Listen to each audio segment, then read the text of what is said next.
Something is happening in the e-commerce space right now. The brands winning in 2026 aren't necessarily the brands spending the most money. They are the brands that are adapting faster. While some founders are worrying about Amazon fees, rising ad costs, and TikTok, others are using that exact same strategy to grow faster than ever. In this video, we're breaking down what keeps e-commerce founders up late at night and what separates the brands that thrive from those that struggle. Make sure to hit the subscribe button down below and turn on the notification bell.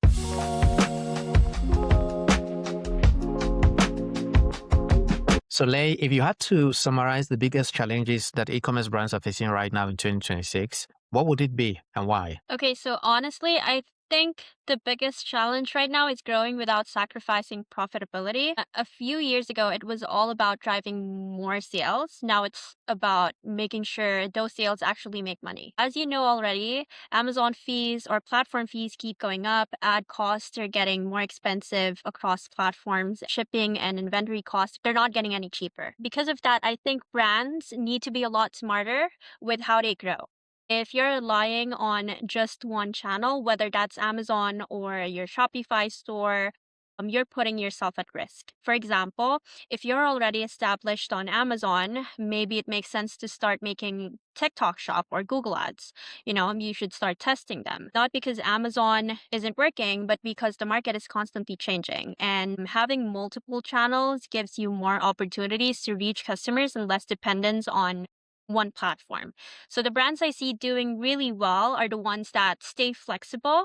They're always testing, they're always adapting and looking for new ways to acquire customers while building a brand that people actually comes back to. At the end of the day, growth in 2026 isn't just about selling more, it's about building a business that's profitable and resilient no matter how the market changes. You just started talking about rising costs. Where do you think that brands are feeling the most pressure right now? From what we're seeing, the biggest pressure is definitely coming from rising ad costs and increasing platform fees. Brands are having to spend more just to acquire the same customer while at the same time giving up more margin to marketplace fees. So it's becoming harder to grow profitably. And I don't think the answer is just cutting budgets. It's making sure, it's about making your marketing more efficient.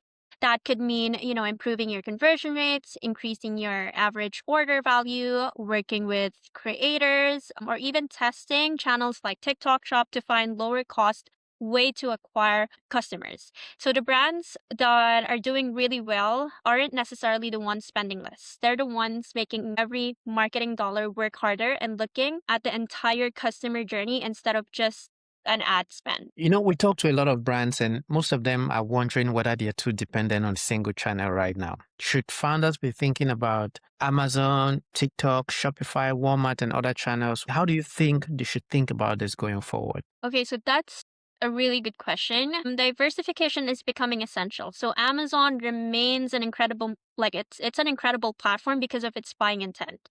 But relying on a single marketplace creates risk. So algorithm changes, policy updates, and increased competition can significantly impact revenue overnight. We encourage brands to think of each channel as serving a different purpose. So Amazon captures high intent shoppers, Shopify builds long-term customer relationships, and TikTok Shop drives discovery through content. And Walmart continues to grow its marketplace presence. So the goal isn't to be everywhere immediately.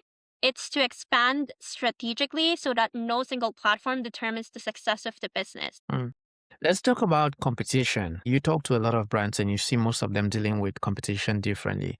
When you look at the brands that continue to grow despite this competition, what do you think they are doing differently? Okay, so I say this all the time. I probably sound like a broken record now, but the brands that consistently grow are the ones that move faster than everyone else. They're constantly testing creatives, they're working with creators, improving listings, optimizing their conversion rates, and making decisions based on data instead of assumptions. So they're also investing in their brand, not just their product. So customers today buy from brands they trust and connect with.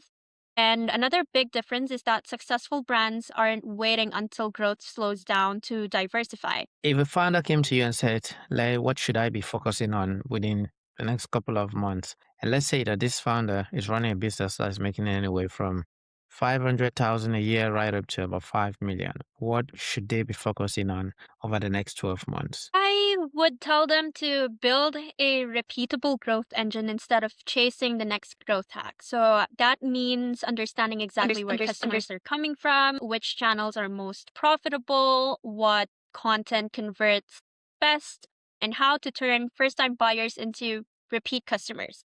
So many brands reach a plateau because they're relying on tactics that worked in the past instead of building systems that scale. The brands that win over the next year will be the ones that combine strong operational fundamentals with diversified customer acquisition strategies. Final question before I let you go, like, what's one thing that most founders are worrying about right now? And what's one thing you think they should be paying more attention to? One thing e-commerce founders worry about too much is finding the perfect platform or constantly changing the latest algorithm changes.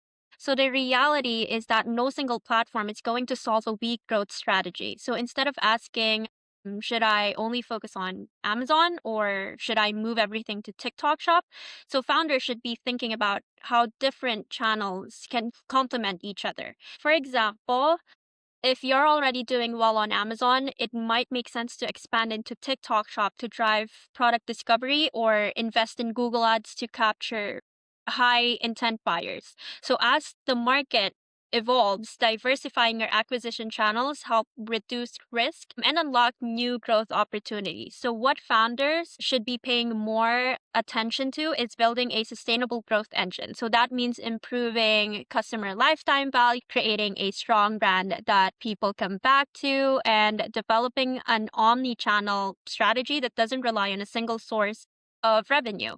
So the brands that will thrive over the next few years are the ones that embrace change, test new opportunities early, and build multiple paths to, for customers to discover and purchase their products. That's lovely. And by the way, for those of you who watch this and you want to take action, maybe start a journey with Growth Scalers, we can help you figure this out on a free audit call. So use the link in the description and you can speak to the team.